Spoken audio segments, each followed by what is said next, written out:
And now, broadcasting from deep behind enemy lines in the occupied territory of the Socialist Republic of California, your host, former California State Assemblyman and Governor candidate, Tim Donnelly. It's official. With talent on loan from Donald, the Donald is in the race. And you will not believe his press conference. It was pretty epic. We'll get to it a little bit later on.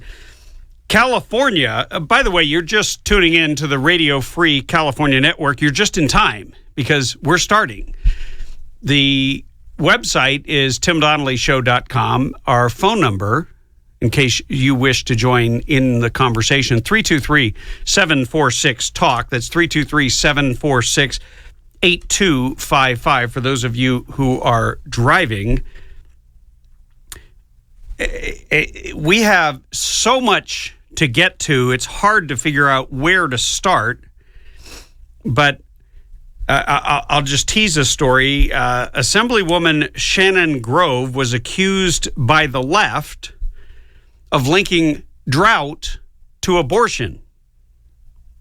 As you can imagine, the media was apoplectic, rife with headlines, and in the end, it turned out that she never actually said that. But don't let facts get in the way of a good narrative. That's the way the left operates. And Shannon Grove will be either joining us today or tomorrow. She's swamped, got a very busy schedule, but I wanted to make sure if any of you read that headline, we will get into that story a little bit. Meanwhile, back in California, we've got a town just north of Tracy, which if you're planning to vote for Jeb Bush and or Hillary Clinton, that's just south of Sacramento. Town's out of water. The town of Mountain House is completely out of water. And there's 15,000 residents, but they depend completely on one water company whose rights to pull water have been terminated by the state of California, or at least curtailed. So once again, California government getting in the way of people just trying to live. I mean, can you imagine? You turn on the tap and there's nothing there. You can't get any water because Jerry Brown took it all away. I mean, that's what's happening in one California town, and if it's happening in one town, it's likely to happen in another. We've also got, I couldn't believe this, yesterday on the assembly floor, one assemblyman, Republican Scott Wilk of the Santa Clarita area, says he voted for the budget before he then switched his vote to vote against it because he was on Facebook. He was busy Facebooking on your time, on your dime. He claims he was Facebooking about the bill, and then he voted in favor of it. But I don't know. Having actually been there, yes, you can sit there on your personal computer and you can put out Facebook links. I did that frequently because I was trying to alert people as to how I voted, but I generally put out the information after I cast the vote. But he sent out a tweet and said, I guess my wife's right. I don't know how to multitask. So that's who's running your state, or at least one individual. And speaking of really bizarre stories, this has to go into the you can't make this bleep up file. former Archbishop of Guadalajara is performing a mass exorcism for the entire nation of Mexico.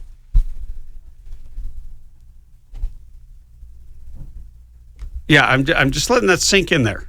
Just in an extraordinary act of spiritual warfare, several bishops and exorcist priests have performed what is being called a magno exorcismo. I almost called it a mango, but I caught myself, which stands for, or means in English, great exorcism of the entire country of Mexico, following a series of events that the bishops see as linked to the presence and influence of Satan.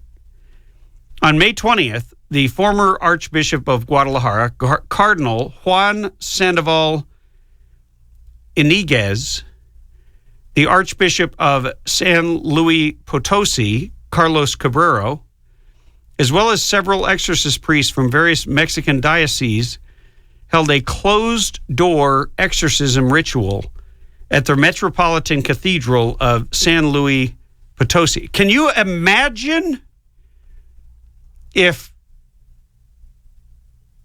several archbishops tried to do this in Washington, D.C. or Sacramento? I'm sure that someone would stop them, either from the government or from some leftist, atheist hate group that just decides that they have the right to control everybody. I think it's interesting, and they categorize Mexico has been victim to a growing wave of violence, and according to official figures, there have been some 100,000 abortions performed in Mexico City since the practice was legalized in the Mexican capital in 2007.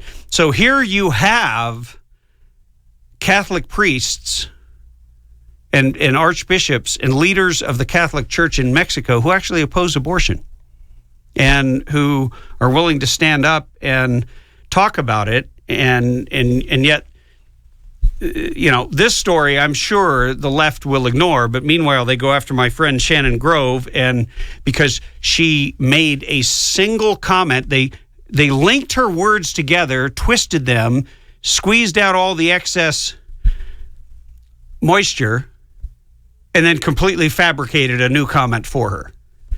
And we will let her speak for herself later on, but it's astonishing, the agenda of the left. And you get to see it up close and personal every day here at the Tim Donnelly Show.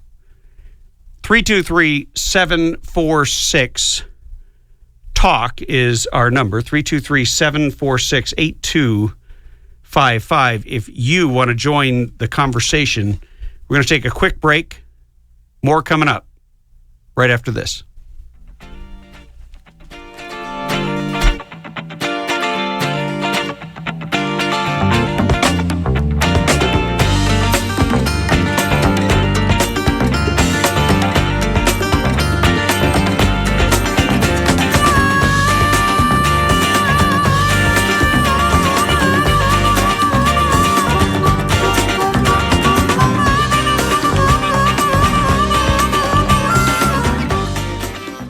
This is international film and television star Nick Searcy, and I don't often drink talk radio, but when I do, I drink the Tim Donnelly Show. Stay thirsty, my friends. Through these fields of destruction, baptisms of fire, I've witnessed your suffering as the battle reached high, and though it didn't hurt me so bad, in the fear and alarm. And then there were 12. The Donald Trump has entered the building. I mean, the 2016 presidential race. And I don't think I could even comment on his words as effectively as he could comment on his words. Ladies and gentlemen, I am officially running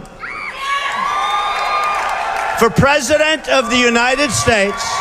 I will be the greatest jobs president that God ever created. I tell you that. Hey, I have lobbyists. I have to tell you, I have lobbyists that can produce anything for me. They're great. Hey, I'm not saying they're stupid. I like China. I sell apartment for I just sold an apartment for $15 million to somebody from China. Am I supposed to dislike them? I don't need anybody's money. It's nice. I don't need anybody's money. I'm using my own money. I'm not using the lobbyists. I'm not using donors. I don't care. I'm really rich. I'll show you that in a second.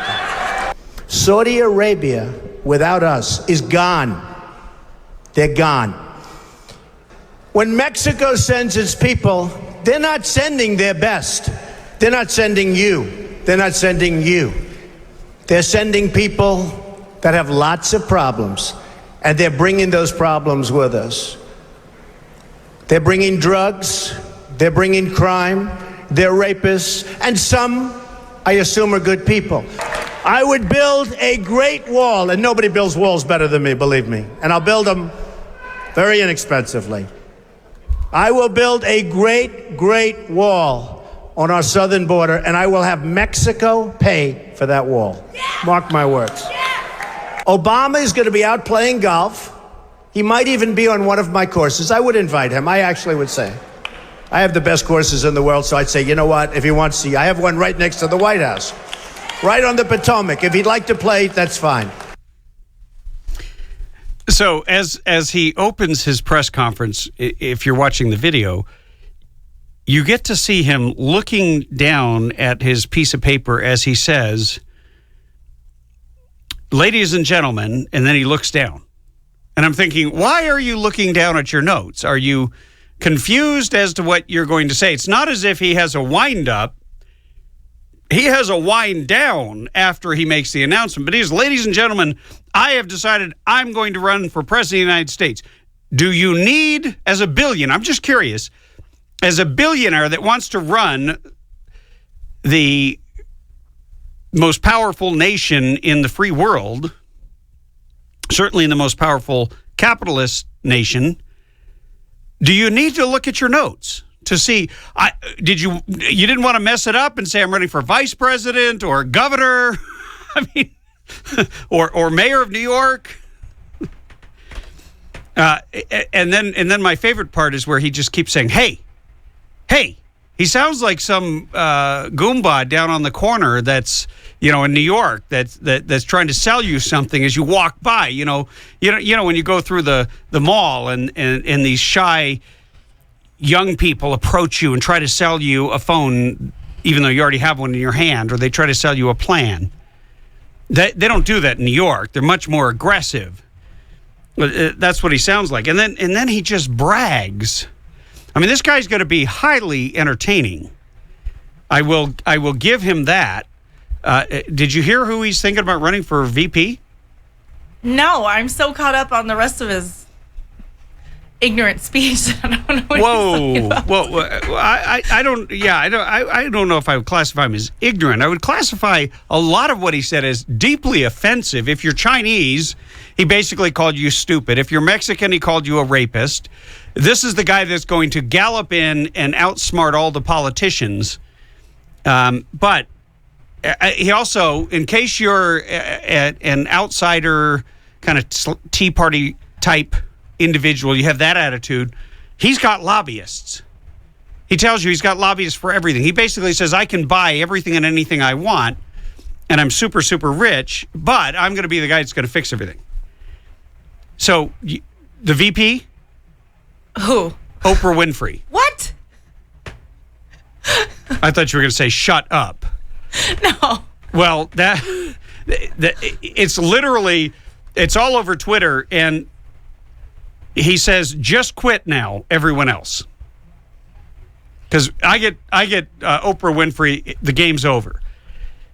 And people are tweeting it, and they're saying this is not a joke. It's actually a headline. Well, I feel like he's taking some other form of tactic as far as running for president. I mean, is this like the comical approach or what?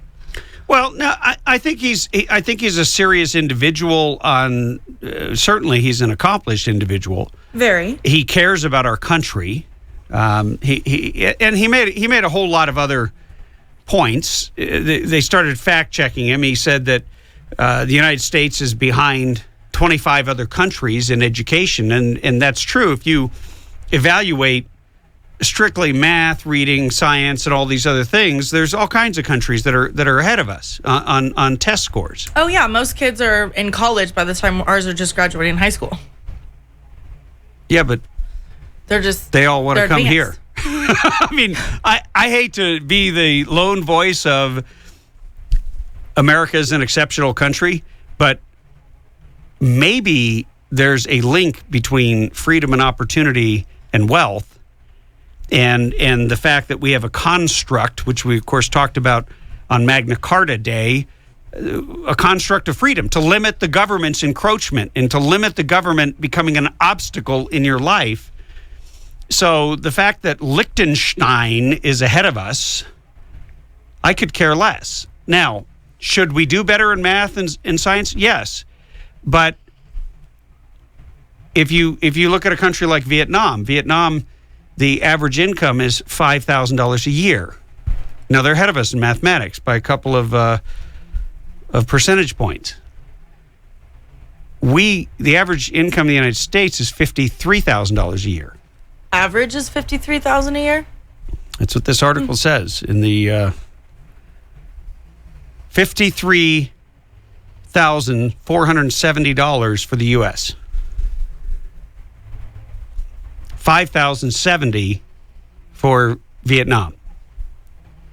So, do you want to live in the country? And maybe you do want to live there. I mean, I'm not putting them down, but America has something special. It's not just a country. And when people put these graphs up and they start yammering about scores and this and that, look, there ought to be a freedom index. I was just going to say that. Mm-hmm. Really? Well, not exactly how you put it, but well, there used to be a misery index which measured I believe the unemployment rate and what they called stagflation. And I think somewhere in there, if you could figure out how to quantify government encroachment, overregulation, confiscation of capital, then you could create a tyranny index. Or you could flip it around and be all positive about it and make it a freedom index. And of course, the lower the number, the more the freedom. That means the government interferes in your life less and less. And the United States is not number one in that anymore. There are other countries like Hong Kong was the leading, perhaps the leading economy. And of course, their economy is growing by leaps and bounds because they basically said, hey, we're going to get the government out of the way. But one thing is absolutely certain. I don't know if Donald Trump has a chance of winning, but I guarantee you Donald Trump will be the most entertaining candidate in the race, especially if he gets Oprah Winfrey to agree to be his VP. That would be some great radio and some great TV. Well, what do you think? If you heard it, even if you weren't watching television today, you heard it right now. The Donald is in the race. 323-746-TALK. Let us know what your thoughts are on that coming up after the break. 323-746-8255. And we will take in your thoughts. And also, we're going to give away, what do we do with that gift certificate for In-N-Out? Did you steal that? No. It looks like we have somebody calling in, but see if I can. No, I better not take them on air. We have 10 seconds. Why don't you pick them up, and we will take your calls after the break. Listening to the Tim Donnelly Show. Stay tuned.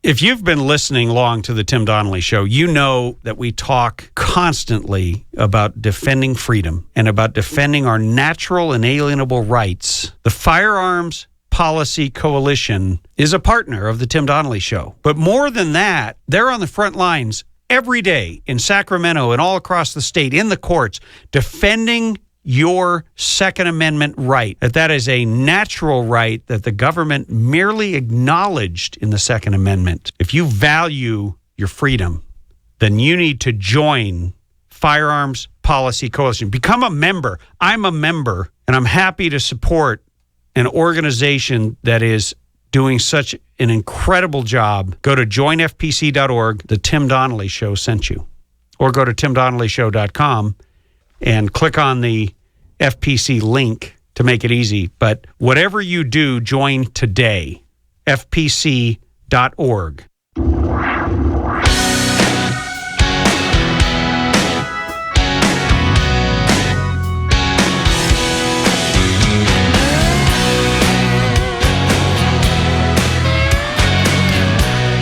This is the Tim Donnelly Show, and we broadcast on the Radio Free California Network. And just before the break, we played a clip from the a soundbite from the press conference of the Donald getting into the race. And Bob from Hesperia is on the phone. Bob says that you love the show, listen every day, but you don't agree with me on Donald Trump. No, Tim, I don't on this one. You know, you kind of misconstrued what he said, one about the Chinese, two about the Mexicans. He's saying what people already know. We're not getting the best. We're not getting the brightest as far as immigration. The man is a capitalist. He is rich as all get out. He's got the money. He's got the know-how. He's got everything that any other capitalist wants. And that's the kind of country we live in. We live in a capitalist society. He knows how to create the jobs. He knows how to bring wealth back into this country. Well, I agree with you there. That will solve most of our problems. Hold on. On the jobs front, I absolutely agree with you. He's the kind of guy that's done it, so he'll knock the obstacles out of the way, and he won't play nice. I do like that about him. Exactly. In the comments, and maybe it's the way the New York Daily News cut the clip. He sounds a little bit harsh in terms of foreign policy, but you know what? Hey, he calls it like he sees it. And he doesn't filter it through any type of political correctness filter. And people want that. Yeah, no. A small percentage that try to shove that down our throats, and the rest of us know it's a bunch of malarkey. Hey, this is the first time that Donald Trump has actually entered the presidential race. Right. In the past, he's flirted with it, and then he's taken his marbles and gone home. So the fact that he's in, he's definitely, number one, he's going to bring some powerful ideas and a powerful resume to the table, but he's also going to knock heads together. And look, the guy's all over the place. He's not an ideologue. You got to understand that. We have ideologues in the race. That's people that are really pushing their ideology, their principles. They're easy to identify. And as you said, he's a capitalist. People might forget he donated a ton of money to the Hillary Clinton Foundation. I didn't know that. Yeah, he did. He did. He got a lot of grief from the right wing for that, from the more conservatives in the party. But so what? You know what? We have a dozen candidates now on the Republican side. They talk about diversity, Bob. They come from every walk of life. We've got a neurosurgeon. We've got a bunch of governors. We have senators galore. And, we've got a woman who was a CEO of a major Fortune 20 company. I guess she didn't believe in the glass ceiling. She just broke right through it and didn't whine and cry about it like Hillary Clinton does. Go figure. Yeah, but Donald Trump, if he could get Oprah Winfrey to run with him, would you vote for him? Well, that's the P.T. Barnum side of him coming out there. Yeah, but you gotta be a showman because look, he's smart. He knows he's got to stand out, right? I mean, it's a crowded field. Absolutely, and that will make him stand out. Will that let him win? I don't know. But in the pool of ideas, like you're saying, we have so much to draw from. Let's get everybody's idea in there because I think in the end, conservatism is what's going to save this country. 4 more years of liberal ideology, liberal thinking, progressivism, we're toast. Yeah, I believe that we need passionate people who believe in this country and believe in the principles on which it was founded, who understand that freedom is about keeping the government out of our lives, not making the government the answer to every question. Bob, hey, thanks for listening and thanks for calling. And it's okay. You can disagree with me any day of the week. We allow that here at the Tim Donnelly Show. Well, throw your ideas and go be number 13. How about that? It's a little early for that, but I will. Hey, thanks again for calling in. Take care, Tim. 323-746. Talk is our number if you have an opinion. And, Bob made some good points. One thing that Donald Trump isn't is he ain't afraid. He's going to bring it. He's going to bring his ideas. He's going to bring his passion. And he is politically incorrect. And we need politically incorrect. And being entertaining and a little bit shocking, nothing wrong with that. Hey, I don't need your money. I'm going to fund the race myself. Because, by the way, if you didn't notice, I'm rich. I'm super rich. You know what? That might offend you, but I think what he's doing there is he's attacking the left, which, if you'll recall, just demonized Mitt Romney for being wealthy. I mean, the worst thing in the world you can be as a presidential candidate is a self-made millionaire or billionaire. And he's been both. And now he is a billionaire. And I think they said that he's going to release his tax returns. He's worth something like $9 billion with a B. And he just sold an apartment building to a Chinese individual for $15 million. So one thing that I would love to see him be president in one capacity, and that is striking trade deals. Because I wish somebody would have asked him. Maybe we'll be able to get him. I don't know if we'll be able to get him on this show, but maybe we will be able to get his opinion on what we call the toilet paper trade deal. I'm sure he would oppose it unless amended. He's going to be a huge arbiter of trade, but he doesn't believe in laying down and making stupid deals. And we've had many stupid deals made in the name of the American people by both parties, by the way. You'll note on the Tim Donnelly Show, we're not respecters of party. We could care less what party you're in. We care about your ideas. We care about whether or not you bring something to the table. We care about whether or not you believe in and understand freedom and are willing to sacrifice to defend it. And yeah, so I haven't seen any response from Oprah Winfrey yet. Have you? Not yet. That'd be very entertaining. I mean, you bring those two egos into the same room. Yeah, I don't know which room would hold them. You might need an airplane hangar. But then again, you have to have a pretty big ego to run for president. I mean, I would like to see, I'd like to be in the room when Lindsey Graham walks up to Donald Trump. Lindsey Graham, don't vote for me, Lindsey Graham. Oh yeah, I know him. And shakes his hand. I can just see very timid, Hi, Donald. Do that again. Hi, Donald. Yeah, don't vote for me. Don't vote for me. No, Don't vote for me. Just don't vote for me. Anyway, it looks like it is certainly going to shape up and be a much more. It's going to be a vigorous race, I believe. And here's the thing: you're probably going to have a lot of candidates drop out quickly, because that's the nature of a presidential race. I ran for governor in a state of 38 million people, and I can tell you it is a frenetic pace. It takes a tremendous amount out of you. It takes a tremendous amount of capital to run that kind of a race. I can't even imagine doing it on a nation, on a national basis. And what you'll see is candidates drop out, and then another candidate will consolidate their base until we get down to, let's call it the serious field. And I don't mean that we should weed people out.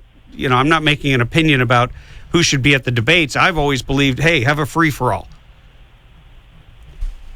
But at the same time, the American people aren't paying attention, and they won't be paying attention until much closer to the general election.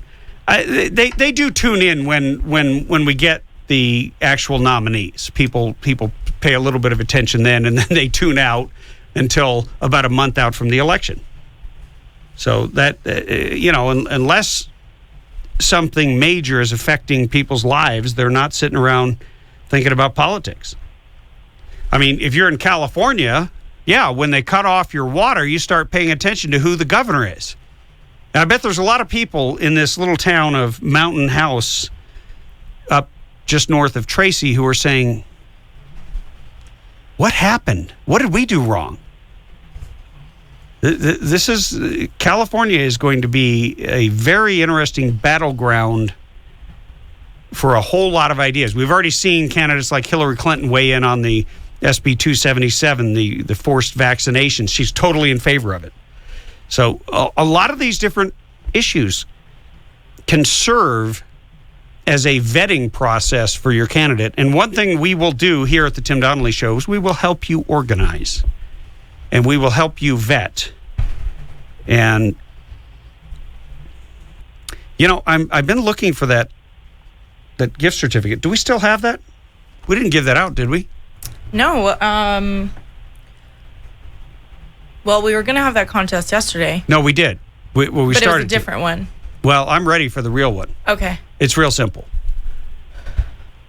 Well, as long as you didn't use the In-N-Out gift card, we still have it. No, I did not use it. Wow. Brown bagged it today. So here we go. It's very simple, and it's totally related to the 2016 election.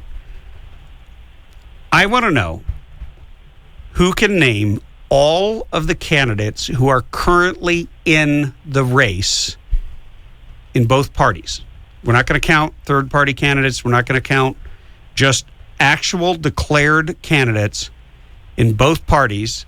You can call right after this break, 323-746-TALK, and it's going to be first come, first serve. Whoever gets to the phone first and has the answer, and you need to name all of them correctly in both parties that are in the race, announced for president 2016, 323-746-8255 if you want to win a free lunch. We're going to take a break, and we'll take your calls right after.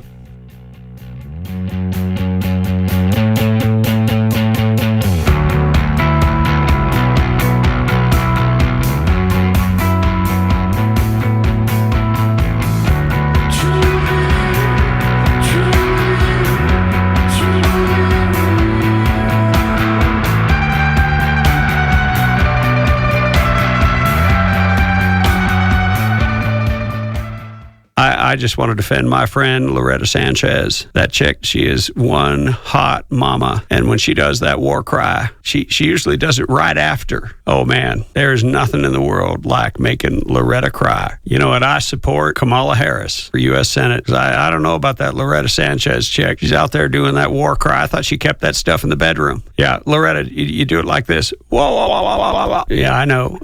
Come on, Loretta, baby. Now you got me all red. No, not red skin. I just red in the face.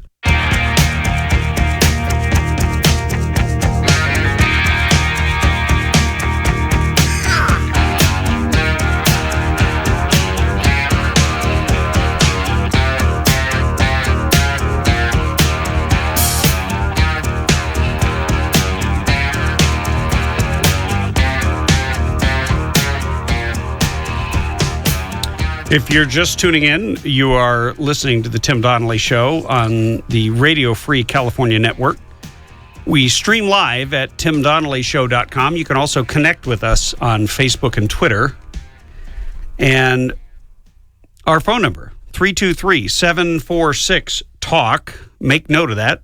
Plug it into your cell phone. Because when you least expect it, we will give you a chance to win cool stuff. Right now, we've got a very simple... It's not even a riddle, huh? It could be to some people. Well, we just want to know who's in the race. Who are the declared candidates? If you can name all of them, and I mean all of them, then you will win a free lunch. We're also going to give away a free day's shooting next week at Burro Canyon. So I want to make sure that you tune in. By the way, if you make it out there and you mention the Tim Donnelly Show, they'll give you a free hat, a free coffee cup for as long as supplies last. They're doing a great event today. Wish I could have been there, but it was during the show. They've got like 90 women out there learning how to shoot. Really, really a cool event. I love it. I love it when people go out and shoot with you for the first time. There's just something about that. And anyway, meanwhile, in California, we got to go through I organized all my stuff today. So, of course, I can't find it. I did find the gift card, so don't give me that look. Do you still have it? Of course I still have it. Okay, yeah, I see it. All right. Yes, it's still there. We are going to talk about this insanity with the left. They are obsessed with climate change. How many of you out there still believe in global warming? Now, I'm not saying how many of you out there are hot. Okay, it's summertime. But interestingly, and we will discuss it in the next hour, the Earth has been cooling for 10 years. It's been cooling for a decade. That is the actual scientific fact. But the left would like you to believe something radically different. And we'll play you a clip from a 2008 ABC News special that they were putting together. And it will blow your mind. But we're going to wait until we get into the next hour.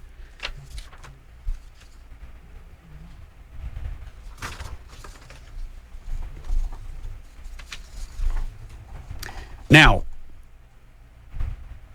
Pope Francis, do you remember when we did that one question, what does the Catholic Church consider to be one of the greatest threats and one of the greatest issues facing the church. And many of you called in and you guessed same-sex marriage, you guessed abortion, you guessed someone even guessed the church recognizing Palestine. We had all kinds of answers until finally somebody guessed that they consider it to be global warming, or what they now call climate change, what I call global freezing, next ice age, global warming, global climate change. We don't know what the hell we're talking about. Now the Pope is calling it climate justice. Whenever they put justice at the end of a word, when you have social justice, then you need to break it down and understand this is not about actual justice. It's about something very, very different. Here, we're going to take a call here and see if we have a correct answer. Hey, welcome to the Tim Donnelly Show.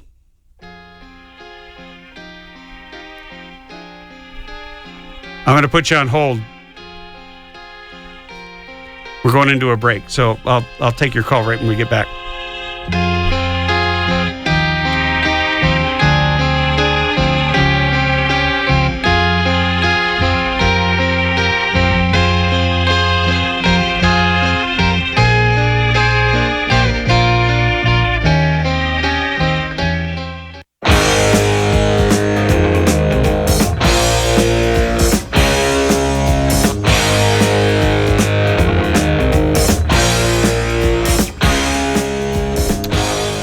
Hey, welcome back to the Radio Free California Network. This is the Putting California on a No-Carb Diet segment sponsored by Arizona Pipeline. Before we get into our content, we're going to take a call from Adrian in Redlands, who wants to guess the candidates. Adrian, welcome to the Tim Donnelly Show. Well, thank you, Tom, for Tim, for having me on. I appreciate it. My pleasure. Show. I like listening to you. Thank you. There's about a dozen candidates. I heard you outside in the radio. My number one would be Cruz, who I like. Walker, who I like. And then I'd say Farina. And then you've got, Perry. Perry would be number 3. I like Perry. And then Rand Paul. And then we down at the bottom. The very bottom would be Bush. Next above Bush would be Trump. So there you are. You have quite a few. Well, that's a good guess. But there are many more running. And you have one in there who is not actually declared yet, and we're only looking for the names of the declared candidates. Carson declared Huckabee. Yes, no, you're correct on that. Yeah, but I didn't get all 5 correctly. Oh, there's more than 5. Yeah, there's about a dozen.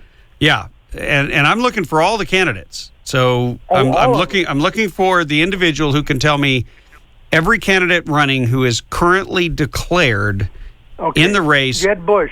Running Ted for Carson, president. Ted Cruz. Carly Farina. Lindsey Graham. Mike Huckabee.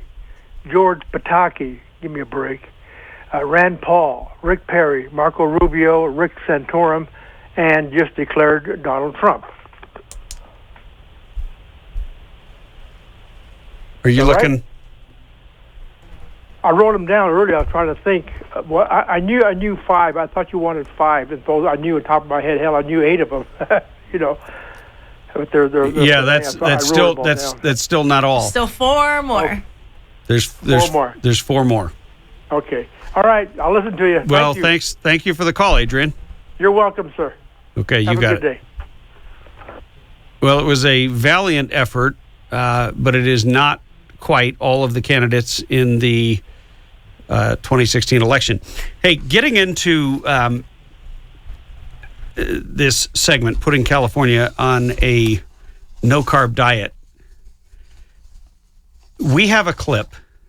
This is what the left does. You remember the movie, the Al Gore movie, the an Inconvenient Lie? I mean, An Inconvenient Truth, that they showed in our high schools and in our middle schools, and they were brainwashing kids, trying to terrify them into believing that the world was going to come to a screeching halt. And believe me, the hyperbole in that movie, there is very little science, but there's a lot of opinion and a lot of guessing and a lot of fear-mongering. And out of that, then you had ABC News, who decided that they're going to put together a segment called Earth2100.tv. And now, I will say right at the outset, this is not a news story they did. It was meant to be viewer participation. But what's interesting is they had all kinds of people who were absolutely deeply embedded within the so-called global warming community. People like James Hansen, NASA scientist, Al Gore science advisor. He said, we can see what the prospects are and we can see that it could solve the problem, but we're not doing it. Well, what does he mean when he says we're not doing it? Oh, we're not ceasing all activity that could possibly warm the earth. That means you've got to cut down on the miles you drive. You've got to drive vehicles that don't emit the so-called greenhouse gases. You've got to get rid of cows. Every harebrained idea you've ever heard of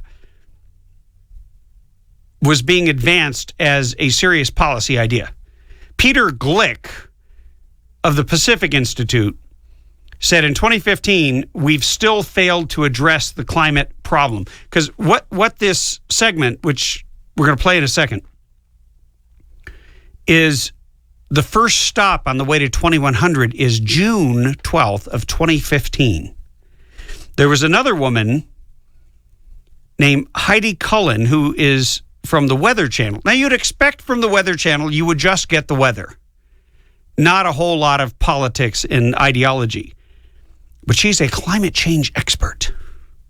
Let me say that again. Heidi Cullen, Weather Channel, climate change expert. I mean, I'm trying to make it sound so serious because it's so preposterous. How can you be a climate change expert? She reads the weather. There's about 1 billion people who are malnourished. The number just continually grows. This is her prediction for 2015. Okay, let's roll that. In 2015, we've still failed to address the climate problem. We're going to see more floods, more droughts, more wildfires. Flames cover hundreds of square miles. We expect more intense hurricanes. Well, how warm is it going to get? How much will sea level rise? We don't really know where the end is. Temperatures have hit dangerous levels. Agricultural production is dropping because temperatures are rising. There's about 1 billion people who are malnourished. That number just continually grows. It's June 8th, 2015. 1 carton of milk is $12.99. Gas has reached over $9 a gallon. I'm scared right now, but I have to get this out. So 1 gallon of milk is $12.99? This was their prediction. Last time I checked, it was just under $4. So they're off by a magnitude, a massive magnitude there. Gasoline has not yet hit $9 a gallon, but don't give Jerry Brown any ideas, because with the hidden gas tax, gasoline has certainly gone up. It's average of $2.75 in the rest of the country, and in California, it's almost $1 more. And if you can get it for $3.75 right now, you're in good shape. But that's all due to taxes, not to global warming. That's due to government trying to control and dictate behavior, none of these predictions have come true. And maybe, given that they always like to reference science, I just thought that maybe we would go. What's your first question when you hear about global warming and science? I mean, lots of questions. I don't know. I want to know about the data. Show me the numbers. Well, and what do they include in this global warming? Well, here's the data, because you might have heard in the mainstream media that last year, 2014, was the hottest year on record. And what do you have to say about that, Noskinator? That's how they come at you, is they get aggressive and in your face, and they give you what is... Yeah, are you calculating the weather, the water? What do they calculate into this? Well, actually, it's just a fraudulent factoid, because it's flat out untrue. First of all, 2014 was not the hottest year on record, unless you fudged all the numbers and inflated the temperatures. So here's the headline: America's most advanced climate station data shows us in a 10-year cooling trend. Data from America's most advanced monitoring system shows the U.S. has undergone a cooling trend over the last decade. Despite recent claims by government scientists, put that in quotes, that warming has accelerated during that time. The U.S. Climate Reference Network was developed by the National Oceanic and Atmospheric Administration, that's NOAA, to provide high-quality climate data. The network consists of 114 stations across the U.S. in areas NOAA expects no development for the next 50 to 100 years. Well, when they took the measurements, this is the conclusion of Anthony Watts, a veteran meteorologist. Clearly, a pause or a hiatus exists in this most pristine climate data. In fact, a very slight cooling trend appears. So after that was published, the government scientists went in and they corrected and updated the data. And all of a sudden, the warming trend was back in effect. Well, that's just called data manipulation. And when your job is at stake, that's what people do. But we're going to take a quick break. And when we get back, I want to get into the interesting mixture of religion in with the science and throw in the word justice. And you've got a real eclectic mixture. Toxic. Putting California on a no-carb diet, brought to you by Arizona Pipeline.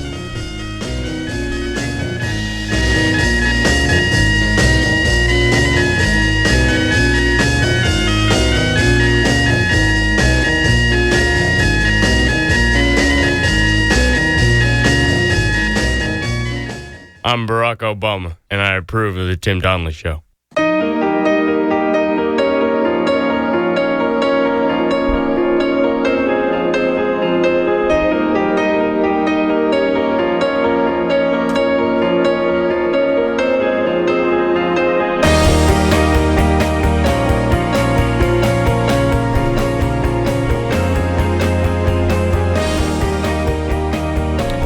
If you're just tuning in, we are talking about putting California on a no-carb diet, which is sponsored by our friends at Arizona Pipeline.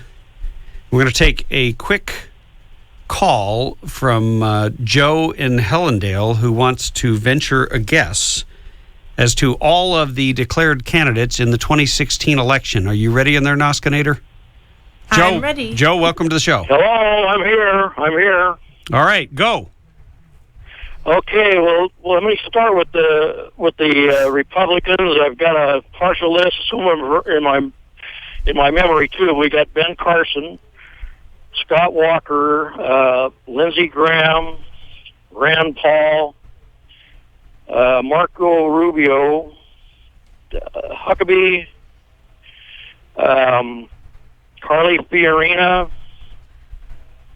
Ted Cruz, Rick Perry, Jeb Bush, Rick Santorum, Donald Trump. Now, I think George Pataki announced, and there's one that I haven't given a name because he was supposed to announce later in June. And then on the D's, on the Democrats, you have Hillary Clinton, Martin O'Malley, Elizabeth Warren, Bernie Sanders, and Lincoln Chafee. Well, Joe, you are close, but not. Do we have Chris Christie on there? You're close, but no cigar. It is. You've got some in there that haven't yet declared. I'm not going to give it all away because I want to keep people guessing. I'm only looking for actual declared candidates, and you came the closest so far. So thank you so for you have 19, right? Well, I'm not going to handicap it for the next guy. All right. All right. Thanks let me try again. Okay. Thanks for your call. You betcha. So before the break, we were talking about these apocalyptic predictions by the left. Everything, the entire world is going to be undone by so-called climate change. And so now the Pope does an encyclical, calls for climate justice. By the way, this was leaked to the Italian press, and the Vatican was shocked. Pope Francis will this week call for changes in lifestyle and energy consumption to avert the unprecedented destruction of the ecosystem before the end of this century, according to a leaked draft of a papal encyclical. In a document released by an Italian magazine on Monday, the pontiff will warn that the failure to act could have grave consequences to us all. And he goes on and talks about poor countries and how this is, an issue and says that climate change is mostly a man-made problem. I'm trying to figure out that now. This is the Pope, right? We're talking about the Pope. He is the head of one of the largest Christian churches in the world. Now, am I correct on that? I just want to make sure. You're right. Okay. Now, the Bible that the Catholic Church uses still has the Old Testament in it. That much I know. I know there's a couple of chapters that are in dispute, but I don't believe Genesis is one of them. So I'm going to read you Genesis 9:11. I establish my covenant with you. Never again will all life be destroyed by the waters of a flood. Never again will there be a flood to destroy the earth. One of the absolutes, one of the assumptions of the whole global ice age, global warming, global cooling, we can't figure out what the hell is going on, global justice crowd, is that the earth will be destroyed with a flood. That Al Gore predicted the polar ice cap is going to melt, and then seawater is going to rise. You've all heard that. You've seen the movie, or maybe you've heard of the movie, that The Inconvenient Truth by Al Gore. Well, so my question to the Pope is very simple. I'm not going to ask him why he's interfering in something that isn't really under his purview and has nothing to do with the church. But I am going to ask him, does he believe in God? I want to know if the Pope actually believes in the Scriptures. Does he believe that God meant what he said in Genesis 9:11? Which God promised to never destroy the earth by a flood.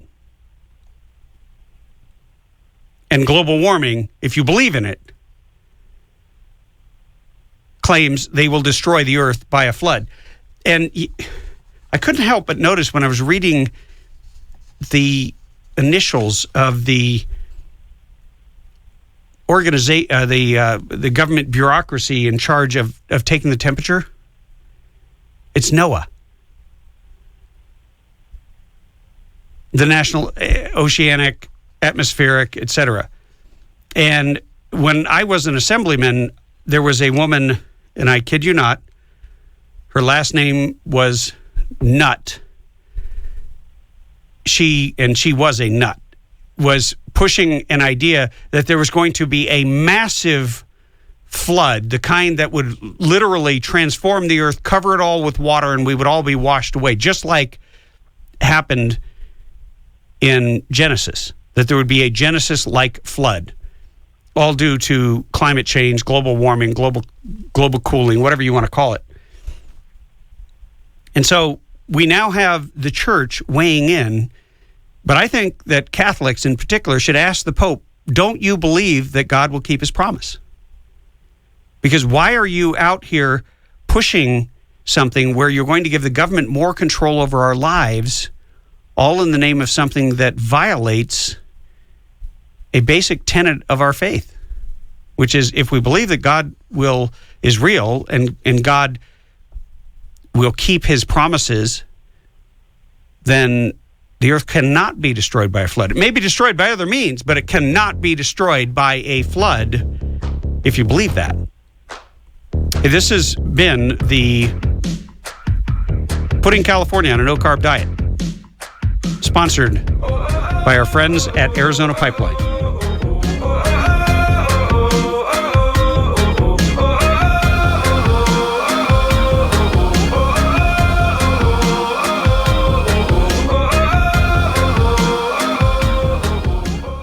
Hey, if you like shooting as much as I do, you've probably been to a lot of ranges. Unless you visited Burro Canyon Shooting Park, you've never seen anything like it. On the way there, you'll find yourself taking pictures as you traverse the majestic Azusa Canyon and wind your way up into the Angeles National Forest.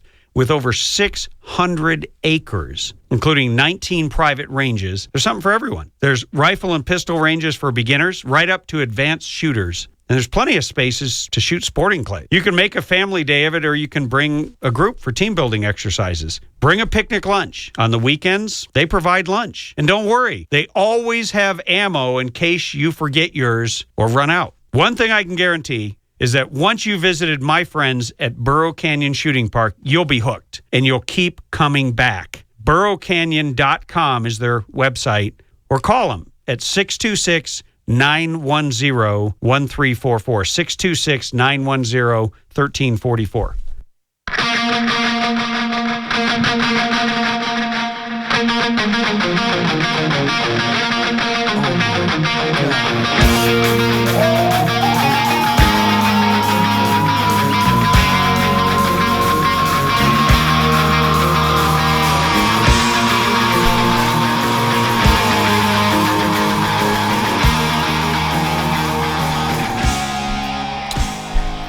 Welcome back to the Radio Free California Network.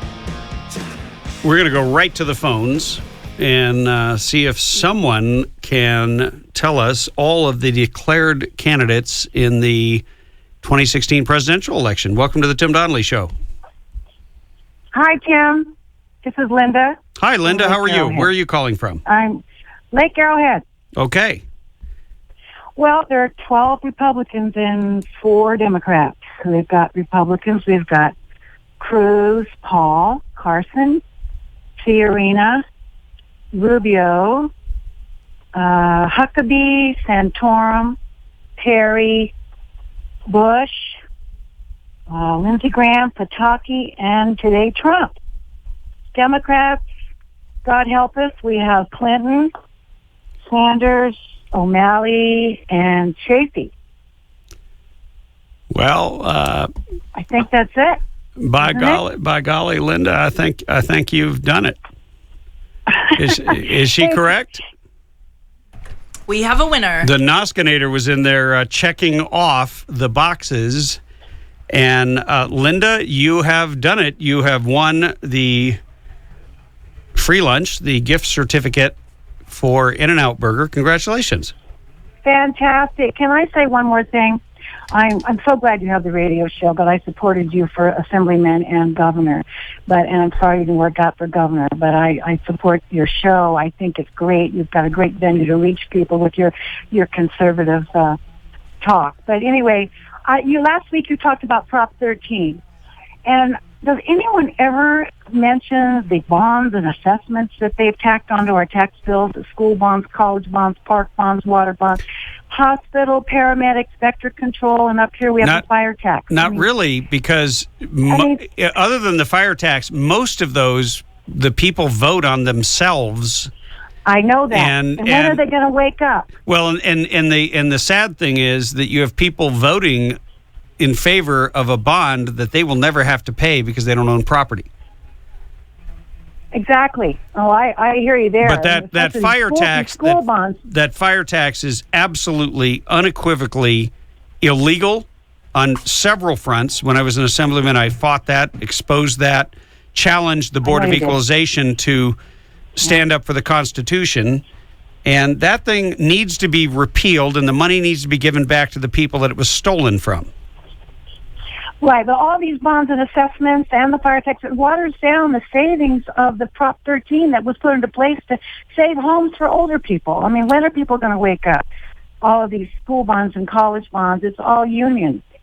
Well, it is. They're always looking for a new way to grab money out of your pocket. Did you hear the segment yesterday? We had Curtis Ellis on talking. He has a website called ObamaTrade.com talking about the trade deal. Yes. And I heard that. The unions have figured out that there's a package called the TAA, the Trade Adjustment Assistance, which basically is a bribe to the public sector unions for them laying down their opposition to the trade deal. Well, they were going to steal the money from older people in the form of Medicare.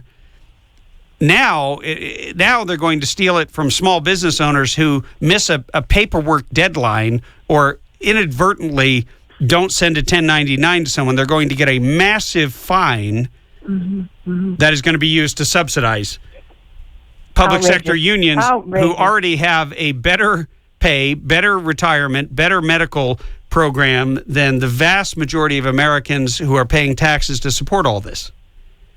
Exactly, and they want more. Always. It's outrageous. Always. Linda, I'm going to put you on well, I'm not going to. The Noskinator just gave me a signal that she will call you after the show and get your info. Okay? Thanks. Thank you. Thank you for calling. Thank you. Bye-bye. And congrats. Now, there's somebody who is paying attention, and when you pay attention at the Tim Donnelly Show, it can pay off. She's now going to get a free lunch, and given all the taxes she's paying, she deserves it. So thank you, Linda, for getting it right. And look, it's important for us to keep track. I know it's hard for you who are out there working and, maybe you're just getting in your car and driving home right now. You might not be able to keep up with every last candidate that has gotten into the 2016 election, but we will do that for you. So I'm trying to remember where I was going before we got that call. I know I had a plan. Well, we will just wing it. There was an article up on Politichick.com. I think it's .com. Is that .com? It's my friend Anne Marie's website. Just look up Politichicks, okay? But it's a great article by Laura Rambo Lee about the HUD forced housing. Politichicks.com. In the light of recent reports of Obama's plan to force diversity in wealthy neighborhoods, we understand this has been going on for many years. The first attack was directed at Westchester County in New York. I followed the disturbing events as they unfolded in Westchester County over the past several years. The Federal Department of Housing and Urban Development, also known as HUD, has been wielding its unfettered legal and regulatory power in this community, calling it their grand experiment. Note to self, anytime the government is calling anything a grand experiment, look out. Unelected federal bureaucrats are deciding how neighborhoods will be built using social, environmental, and economic justice, those are air quotes, to force racial diversity. The video below of Rob Astoria speaking with Steve Malzberg of Newsmax discusses what regulations the federal government has been mandating. We all agree discrimination is wrong. However, people choose and live where they can afford to live. Statistics and research into Westchester County has shown there is no exclusionary zoning. The biggest obstacle to people living in these neighborhoods is price, much like other communities and neighborhoods across the country. This is not discrimination, although the federal government and HUD have determined it is potentially discriminatory. HUD asserts that single-family homes on quarter-acre home sites are discriminatory. Well, I'm sorry. The government's going to determine that because I bought a house on a lot that's a quarter acre or a half acre or an acre, that I'm discriminating against someone? How exactly am I doing that? And wants communities to change their neighborhood zoning. This is a vital issue that we all need to follow. Yeah, we do need to follow this. But here's the short version. Isn't it funny that the federal government is coming in to save people who currently live in Democrat-controlled zones like Baltimore and who want to move into Republican-controlled zones like Westchester County? I mean, do you have a fundamental natural right? Is that in the Constitution? Is it in the Declaration of Independence that you have a right to live next to a rich person? No. As Bob from Hesperia correctly pointed out, we are a capitalist country. And in capitalism, the whole point is, if you're wildly successful, you can own a yacht and a helicopter and a private jet or 5 private jets. And that's the beauty of individual liberty. But the minute that the government comes in to bring economic equality or income equality or social justice, how about economic justice? How about the government goes to George Soros and says, George, you're making too much money. We're going to take all of your money except for $53,747. And we're going to give it to people like me and you. First of all, I wouldn't want that, because that's the redistribution of wealth. That is by the government. That's communism. And I don't want to live in a communist country. So I don't want my country fundamentally transformed, but that's what's happening. Everybody was looking at Obama, but they missed the fact he was a community organizer, and he's organized all of these social economic justice groups. They've gone into the Bay Area, the San Francisco Bay Area, and they've literally deprived people of their property rights all in the name of this social and economic justice. And they're spreading these ideas, which are devastating if you're hoping to save your money, work hard, and get ahead. Because one of the things that enables people, and has always enabled people, especially in a place like California, is if you buy real estate at the right time and in the right place. Believe me, I've never been that guy. I always seem to buy the wrong place, wrong time. But whatever, I still have a home for my family, so I'm grateful. But there are people who bought at the right time and could literally retire from the sale of their house, their first house, after 20 years. You want the government coming into your neighborhood and saying you don't have the right to live on a quarter acre, or if you bought an acre, we're going to take away 3/4 of an acre, we're going to take away 9/10 of an acre, and we're going to give it to somebody who you have nothing to do with, who you never discriminated against. You had nothing to do with them whatsoever. This is social engineering, and before you dismiss it as a theoretical idea, this is what thousands upon thousands upon thousands of government bureaucrats, politicians, and activists are doing all over this country, and especially right here in California. 323-746-TALK is our number. We'll take your calls after the break.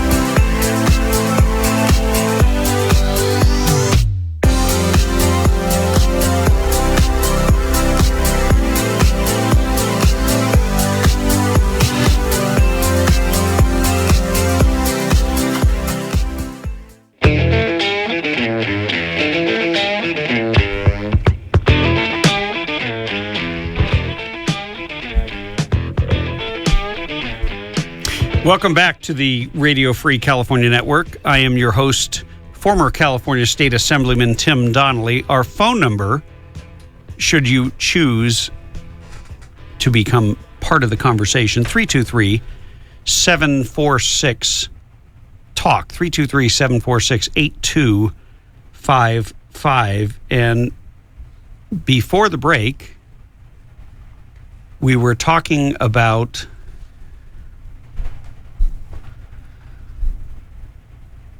government taking over land that they feel like is theirs, apparently. Yeah, well, we've seen the Saul Alinsky, who wrote Rules for Radical. We've seen this executed perfectly, which is you create a crisis, you become the answer to the crisis. In order to ultimately solve the problem, you create a massive government bureaucracy or program. And once you have it all the infrastructure of the government bureaucracy in place, you never allow the truth to get in the way of the narrative. Because the narrative, which in this case, we're going to be clear, the narrative is a lie. Global warming is a hoax. Global cooling is a hoax. The same people who said, when I was in 8th grade, back in 1979, they said the Earth was going to freeze. We were going to be in the next ice age. That was the front cover of Newsweek magazine. The same people who said we were going to be underwater, we were going to be overwhelmed by droughts, floods, wildfires, out of control, the price of eggs. No, they never said anything about eggs, but eggs have skyrocketed, but that's due to California's idiotic rule and idiotic law. But they said milk would skyrocket, which it really hasn't, not anywhere near. It's a quarter of what they said it would go to.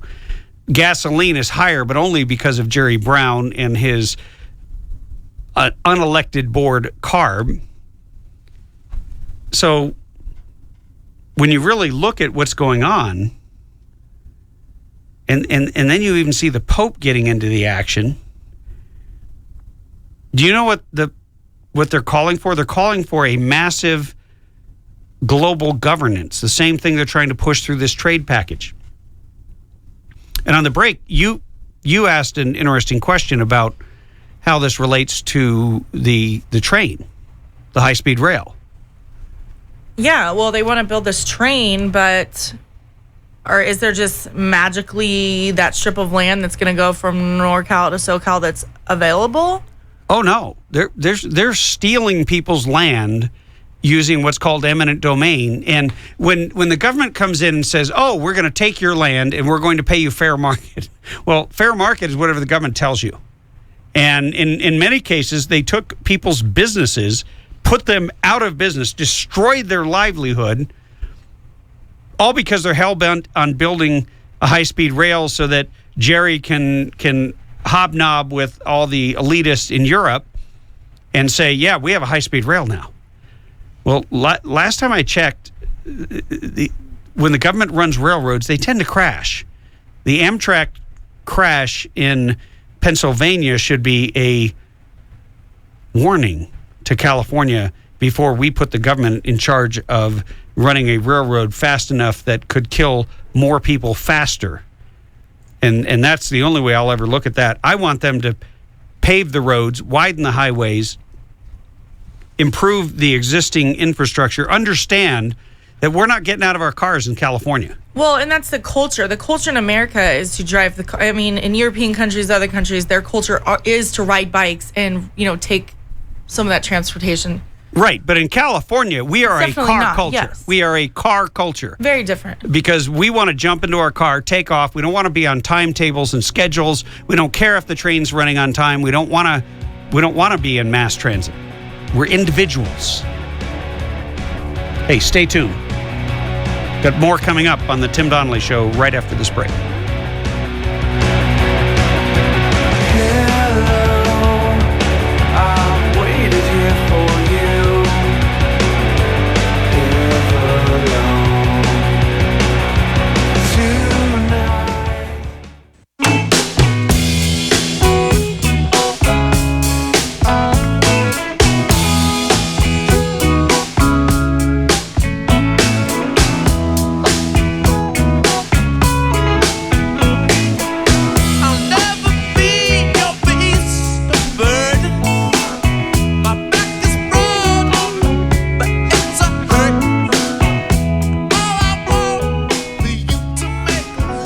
You are tuned to the Radio Free California Network. I am your host, former California State Assemblyman and governor candidate here in California. 323-746-TALK is our number. Hey, coming up next week, we have two incredible guests. One you know already. We're going to have Morgan Brittany guest hosting the show. And we're also going to have American sniper Chris Kyle's widow, Taya Kyle, coming on to talk about her new book, American Wife, and you won't want to miss that. So make sure you listen to every show next week. I came across this little brain tease. It has nothing to do with politics, really. It's just kind of interesting. The headline was Chart: the animals that are most likely to kill you this summer. And what do you think's at the top of that list? Kangaroos. Obviously. Well, maybe if you are in Australia where people have become an endangered species, but this was rather fascinating. It starts out, it's written by Christopher Ingram of the Washington Post. Are you afraid of sharks? You should be. What, with their insatiable appetite and 15 rows of serrated teeth, and the way they lurk in that murky area just offshore where you can't see the bottom and you can't move quickly. And, oh, God, did something just brush up against my leg? Whenever there's a shark attack in the news, or two of them for that matter, somebody inevitably tries to console us with big numbers. Well, heart disease kills 611,000 people a year, they tell us. Stop fretting about sharks and maybe worry about your Dorito habit instead. Well, the author explores the CDC's Wonder database, in which case you can analyze, and he went back from 2013 to 2001 to figure out the deadliest animals. So my question, and this is just a question, there's no free lunch involved. What do you think is the top killer? What animal kills more people than anything else in the United States? Speaking of killing animals, or animals that kill, yesterday my parents found a 7-foot snake in their backyard. Whoa! Yeah. What kind? I don't know what kind. I'll have to look at my snake book. Did you take a picture with it or anything? No, I didn't take a picture with it. Oh, crazy! You could have put it up on the website. No, I think my dad chased it out with the water hose, and then it went down a gopher hole, and then it showed back up by the pool. And he shot it. No, and then my dad chopped him in half with a shovel. 7-foot snake? Wow. Nice. Well, yeah, this article is fascinating. So, sharks kill one person a year. In terms of, almost knocked my microphone over. Bad. In terms of the example, and I don't know if it's, one person per million or whatever the manipulated data they have. Whatever their data is. I was surprised. You'd think sharks would be a lot more because you hear about it because it's so dramatic. Alligators, tied, one person per year. And then bears, which I live in bear country. And once again, one person per year. So that was not very impressive. Venomous snakes and lizards kill 6 people per year. So you're definitely in a lot more danger than we are up there in the mountains with our bears. But then it gets more and more interesting. What do you think the next group is? Okay, so we have sharks, bears, venomous snakes, kangaroo. And then what was the other one? We had the alligators. Oh, yeah, alligators. I want to say lions, tigers, and bears. Oh, my. Spiders kill 7 people. So your venomous snakes, which are scarier, are less deadly than your spiders.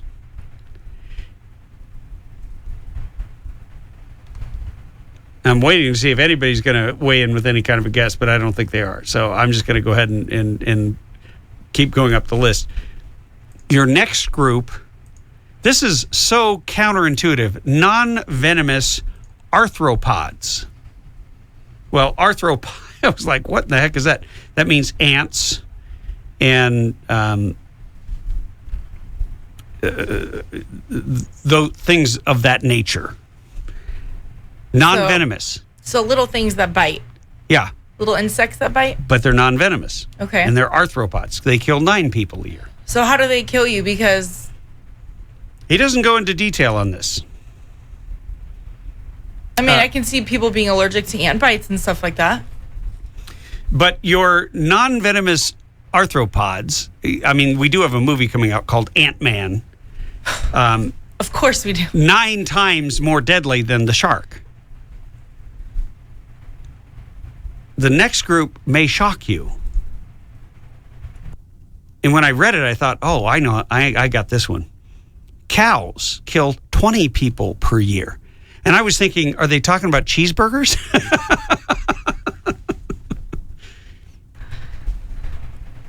No. They mostly, because they're large, lumbering creatures that defend their space and their mates, and they're huge. And when they decide to move quickly and you're in that way, it's just a matter of mass and velocity and you're dead. And mostly they kill people who are working on farms. A man's best friend, dogs, kill 28 people a year. There's a shock. Other mammals, 52 people. Now, that's like deer. People hit a deer and are injured or killed in a crash. And now we go down in size, and your next most venomous category are bees, wasps, and hornets. 58 people per year.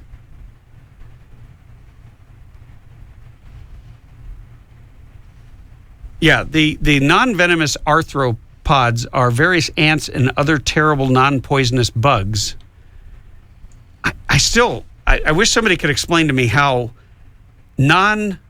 terrible non-poisonous. He doesn't elaborate. It's too bad we don't have an arthropodist or an arthropodic specialist who could explain that, because this was really quite fascinating. The large livestock are powerful, quick, protective of their territory. This is the cows and offspring, and especially unpredictable during breeding and birthing periods.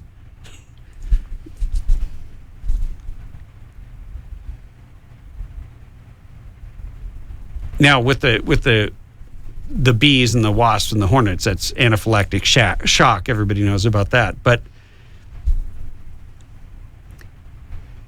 the most deadly mammal? Oh, mammal. Wait, is this the answer? Yeah. Oh, okay, so we're going.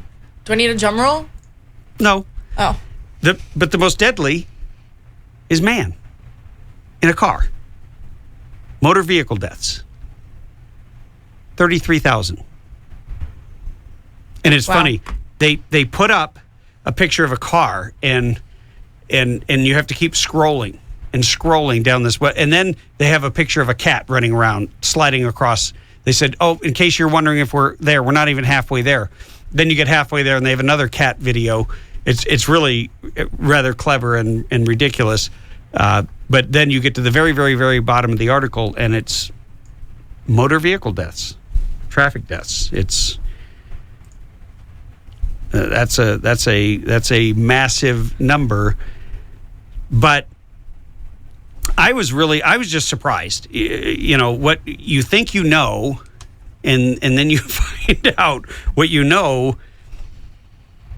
All the truth you know ain't quite so true, or isn't so, I guess, is the way that Reagan said it. Switching gears here, let's take a break and then come back with that. We've got a good clip of Ben Carson echoing Nick Ferguson. More on the Tim Donnelly Show right after this break.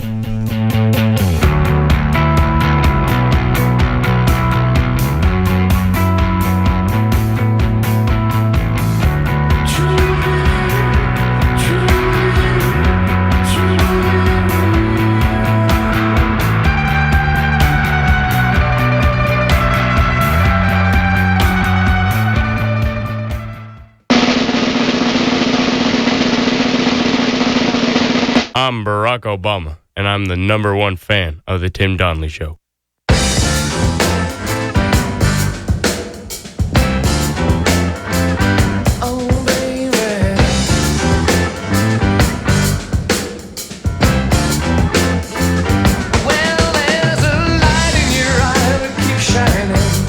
Like a star that can wait for a night. I hate to think I've been blinded, baby.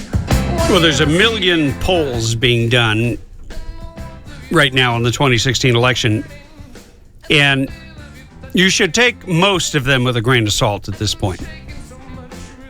Because polls in the early going, there's no need for them. So they're paid for by the candidates. Now, they might come up with some clever name like Citizens for Better Government. Pay for a poll. When it's really funded by the candidate or the friends of the candidate. So there's a poll that shows Ben Carson, Dr. Ben Carson, in the lead, which hey, he's an outsider too. He's coming at the whole thing with a slightly different slant than Donald Trump, or a hugely different slant. But Americans like outsiders. We certainly do in the early going. Let me say that. And Dr. Ben Carson made a visit to Sacramento, sat down in a historic theater with a fairly decent audience, and the mayor of Sacramento, who is Kevin Johnson, former NBA player, who is now the mayor of Sacramento, and by the way, is married to Michelle Rhee, who is a Democrat education reformer who the Democrat Party hates because she's anti-teachers union, because the teachers union, in her estimation, has completely decimated the educational system. Simple as that. She's written several books on it. Anyway, here is Dr. Ben Carson talking about, he sounds a lot like Nick Ferguson. Tonight, Republican presidential hopeful Dr. Ben Carson is in Sacramento. He took part in Mayor Kevin Johnson's African American empowerment organization, Indivisible, at the Guild Theater. Dr. Carson told the audience how his mother refused government help despite raising 2 boys on her own after their father left. But she refused. She just said, you know what, I'm doing this myself. And she refused to be a victim. She occasionally accepted some aid, but for the most part, she was independent. I want to be adopted. Dr. Carson is a retired neurosurgeon who practiced at Johns Hopkins. Carson is touting his message of self-dependency and shrinking government social programs. He's got a great story. And, you know, I heard our favorite candidate, Lindsey, don't vote for me, Gramnesty, the senator from South Carolina,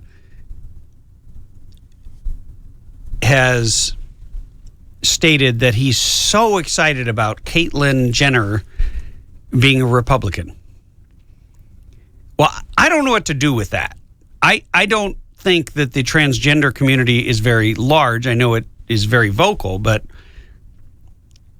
there aren't any principles on which you're able to make any kind of a relevant case when you say, well, welcome to the party. I mean, great. Okay, you want to be a Republican, that's fine.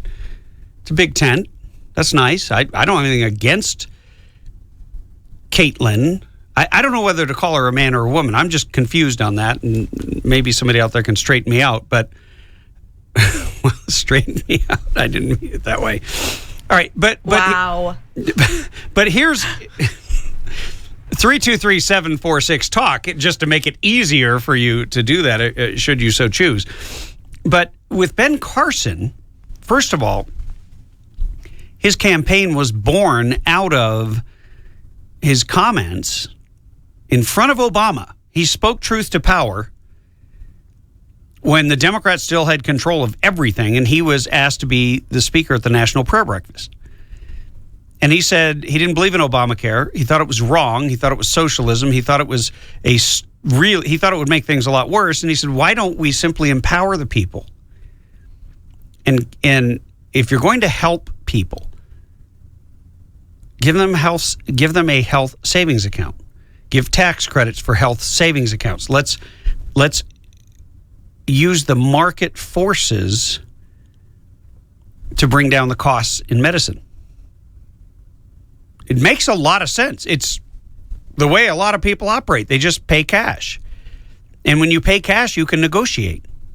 I know this. When our first son together was born, my wife and I, we had a prefab family. So we had 2 boys when we were married because she was widowed and had 2 young sons. So this was our first child together. And it was like, I didn't have health insurance, and I looked at the costs, and they wanted like $7,000 for a childbirth. And I asked the doctor, well, what if I pay cash? And he said, oh, well, we could probably figure it out about $1,500. Well, yeah, there's a lot of inflation in that because they don't get paid on time, because there's a whole bunch of middlemen. And that's one of the reasons why healthcare And health insurance is so dramatically expensive because we pay for it with other people's money, and there's less accountability on that. But Dr. Ben Carson, a neurosurgeon, spoke to an issue in which he was intimately involved and very knowledgeable on. So, number one, that gives him a lot of credibility. Number two, here in Sacramento, when he's sitting there with Kevin Johnson, who is more than happy to give out tons and tons and tons more welfare and entitlements to people in exchange for votes.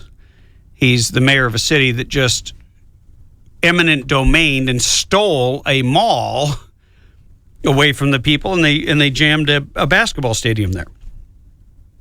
Fast-tracked it. And when a neurosurgeon says, our father walked out the door, mom had to take care of us, and starts telling his story, people listen. That's relevant. That's going to bring people into the Republican Party who might not be there because they can relate to it. And I'm not just talking about people who are black. I'm talking about people who grew up struggling. And Republicans have had a hard time reaching people who struggled because it's the Democrat that is always reaching a handout and giving you something in exchange for your vote. So they've kind of cornered the market. But Ben Carson's message is one of hope and opportunity. And I love the story he tells. I don't know, have you heard it where he talked about his mom? She couldn't read. And yet she insisted that her children do well in school and try harder and harder and harder. She refused to accept failure. And she just laid down the gauntlet. And he tells this story in just an incredibly engaging way. But she refused to accept failure from her kids. And she sent them back to do it harder, better, smarter. And she didn't have a lot to work with, but she had this unbending work ethic and this expectation of her children. And here one of her sons is running for president of the United States. That is incredible. And I believe, if I'm not mistaken, that his mother just passed away shortly after he had announced. But he is definitely someone to watch. Same with the Donald. I can already tell with the headlines out there, he's going to be the go-to guy for a little while at the very least. Just like the Tim Donnelly Show is the go-to show for everything having to do with defending freedom. 323-746-TALK.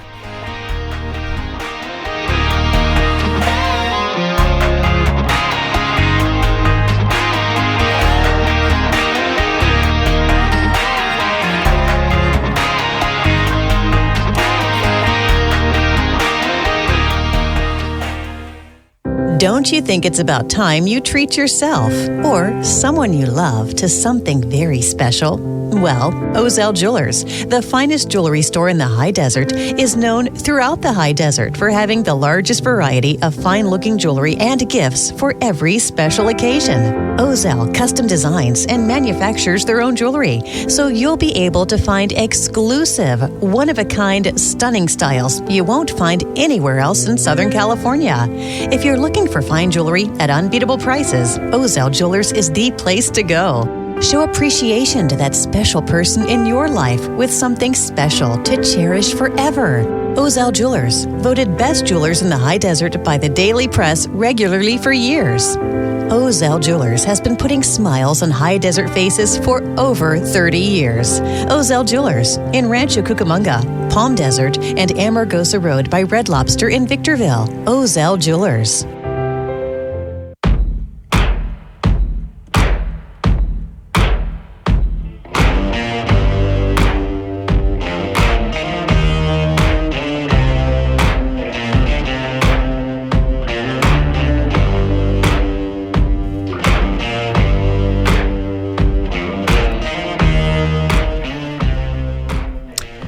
$323-746-TALK. talk is our number. You're listening to the Tim Donnelly Show. We just had a caller who didn't want to come on air, but he's really mad that the Noskinator's dad took out the snake that was perceived to be a threat to the family. I'm not quite sure what the point was. I've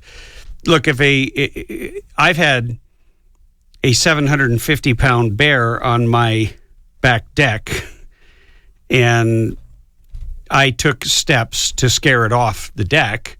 But if it had tried to come in the house, I would have killed it. I wouldn't have gone to the government and got a permit.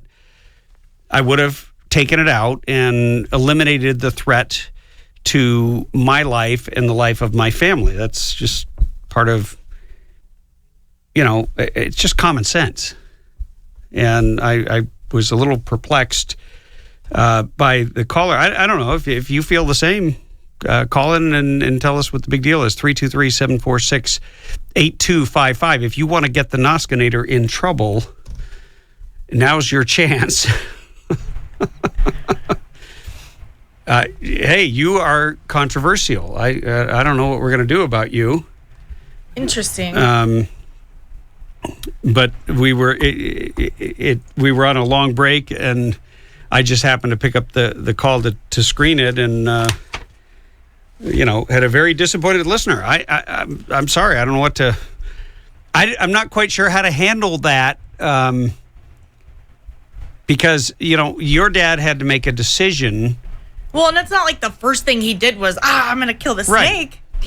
We hosed it out. It went out to the backyard. That's what this I said. Hours later. Yeah, you gave it a chance to escape. You tried to preserve its life, but it came back in, and it was perceived as a threat. And when it's on the steps going to our patio, and we also have my 9-year-old cousin that is over at our house swimming all the time.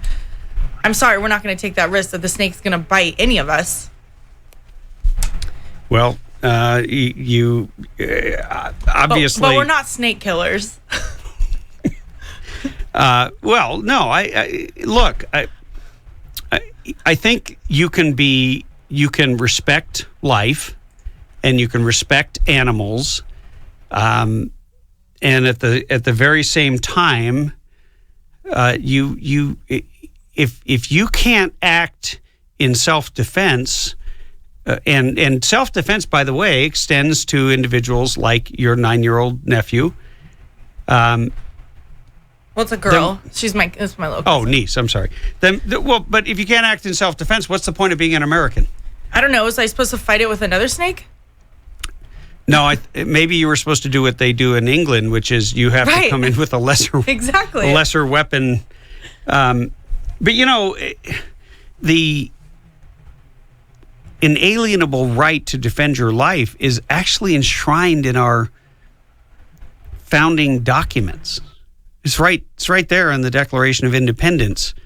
I wish they'd put private property rights in place of pursuit of happiness, because the government is having a heyday in states like California with our private property rights, and it's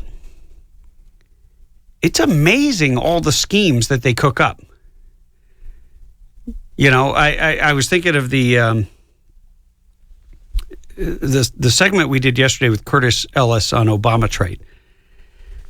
That trade, that toilet paper trade package is so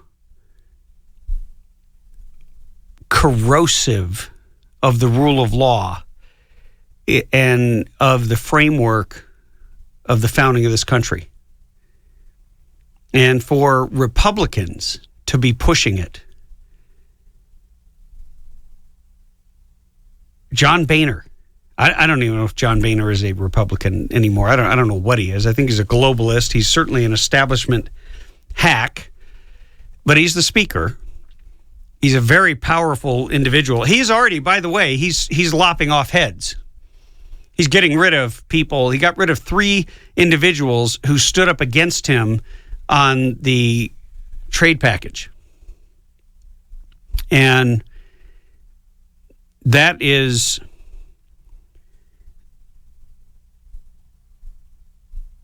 it's really disappointing, John. You know, you think you could, if you're a good leader, you could handle a little bit of dissent, but you've been paid by somebody to take and bring into effect this trade package that is devastating to our sovereignty. It is devastating to those who want to be ruled by themselves. Self-rule. That's what we have. Self-rule. Now you're going to bring in global governance and all kinds of unintended consequences that will deprive Americans of their fundamental liberties and their freedom.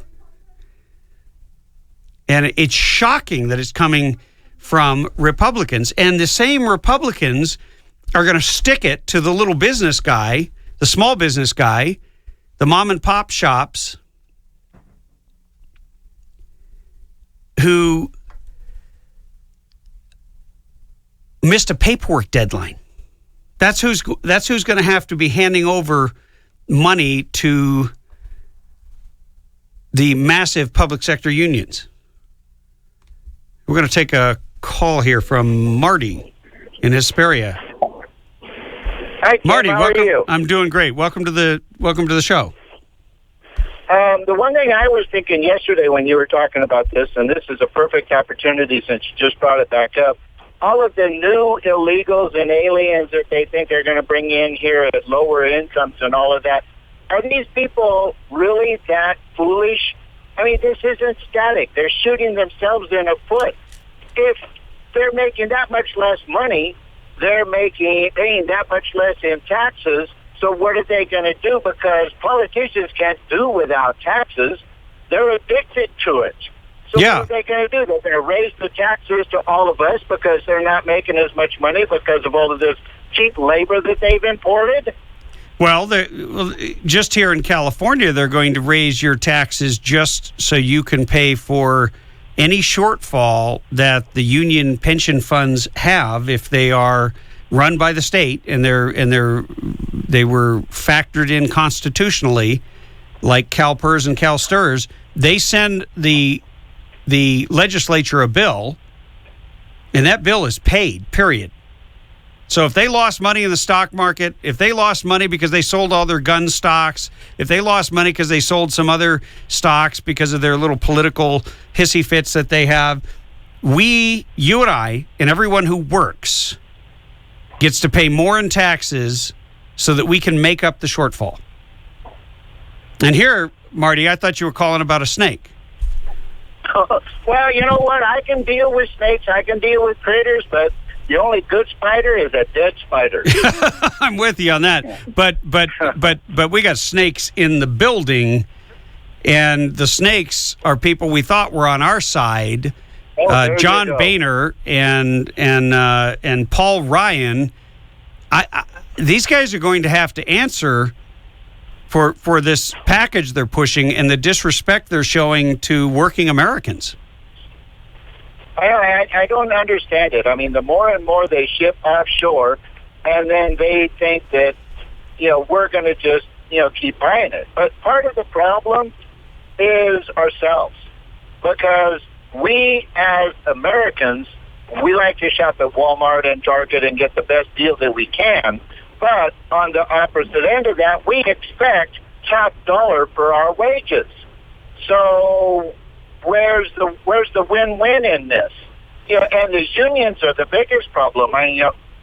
Well, let me address that just for a second, because now you're hitting on something I'm really passionate about, which is manufacturing. We have really been short-sighted, and when I say we, I mean the leadership of our country in both parties have been short-sighted because they got paid off and they got bribed to put these trade deals together to offshore so much of our manufacturing.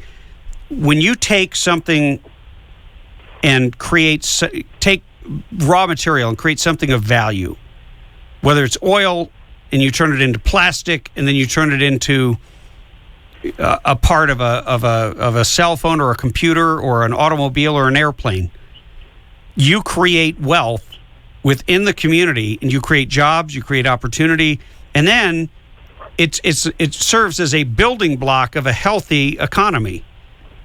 And when you ship all of that stuff offshore and all you get back are cheaper prices, the problem is you have a whole lot of people who are out of work, and the more and more and more that you offshore it and outsource it, then and especially when you have government growing at the pace at which it's growing, then they have to levy higher and higher taxes just to pay for all the government regulators who are regulating all the products who are coming back into the country. But you don't have a job anymore. So you go from manufacturing to driving as a courier or something that has nothing to do with your actual human capital and potential. It's crazy. I mean, it's a no-win situation. The government has put us in a position where more and more people are dependent on the government, and then the government expects everybody else to pay for that.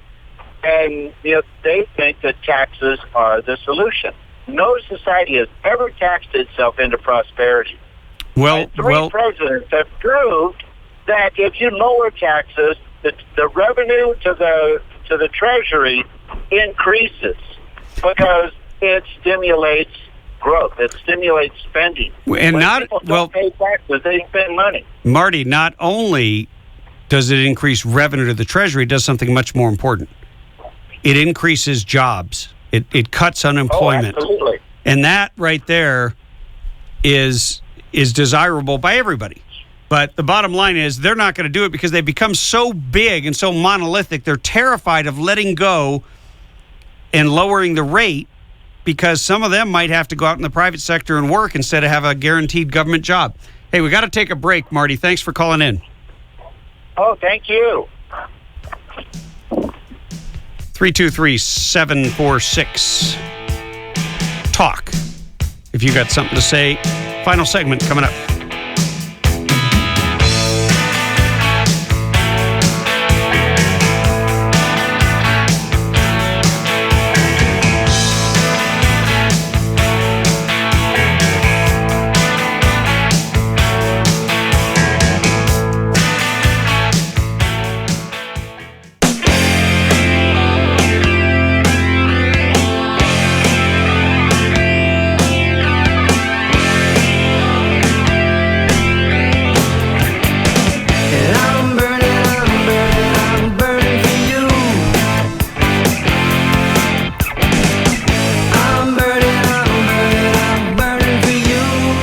Welcome back to the Radio Free California Network.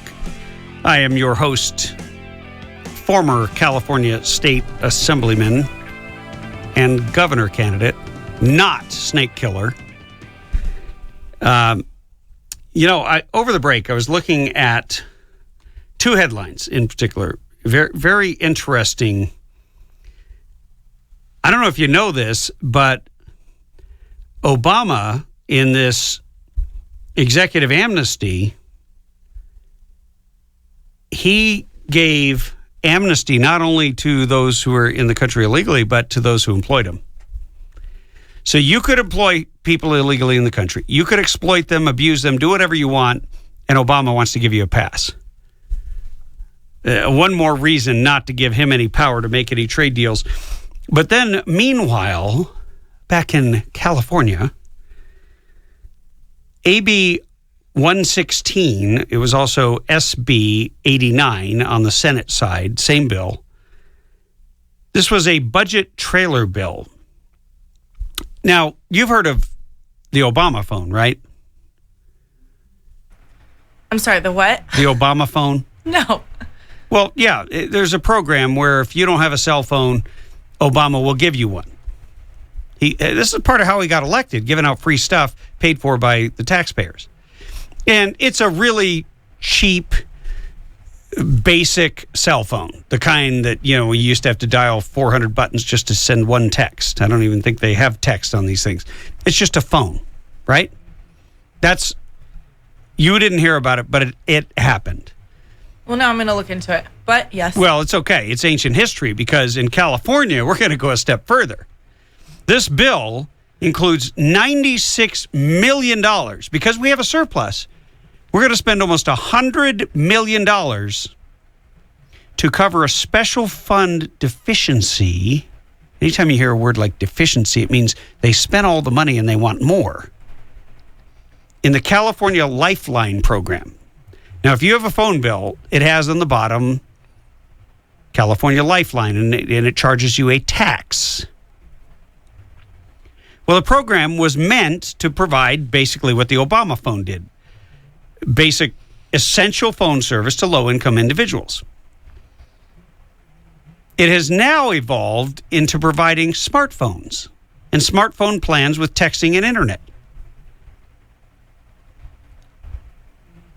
Now, they could have cut this program and said, no, it's just for basic phones. It's not for smartphones. It's not for texting.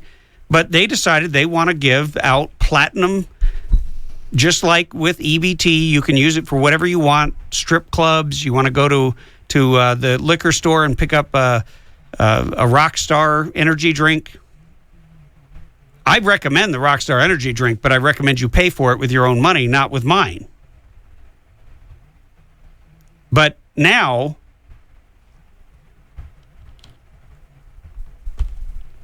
you can get a smartphone, internet access, and texting all paid for by the California taxpayer. You can't make this stuff up. Meanwhile, back in California. Hey, I don't do this show alone. I want to thank my wife for letting me, my Bethany Nosko, the Noskanator, my producer, who is not a snake killer, Cassie Cassidy, my intrepid guest booker, who has scored a great guest next week, Taya Kyle. Stay tuned. And Sean, our technological wizard who keeps everything going. Make sure you tune in to the online stream if you missed any portion of the show. And also you, the listener, because without you, we don't have a show. And you know what? We like you even if you disagree with us, even if you call up and yell at us. Just make sure you tune in at 3 o'clock. Same time, same station. God bless you and Godspeed. Tim Donnelly Show out.